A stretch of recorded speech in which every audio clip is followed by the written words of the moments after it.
Saeimas prezidijs ierosina deputātu Jāņa Patmalnieka, Ata Labuča, Mārtiņa Felsa, Agneses Krasas, Mārtiņa Daģa iesniegto likumprojektu grozījumu komerces likumā nodot Tautsaimniecības agrārās vides un reģionālās politikas komisijai kā atbildīgajai komisijai.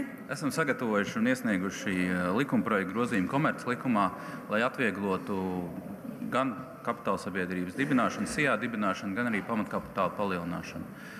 Pašreiz tā situācija tāda, kas liek virs 5700 eiro, ir nepieciešams neatkarīgi vērtētāja vērtējums par ieguldījumiem pamatkapitālā. Mēs piedāvājam faktiski pacelt šo slieksni līdz 25 000, kad dibinātāji var dibinot kapitāla sabiedrību, parakstīt dokumentus un apliecināt, ka viņš atbilst noteiktai vērtībai.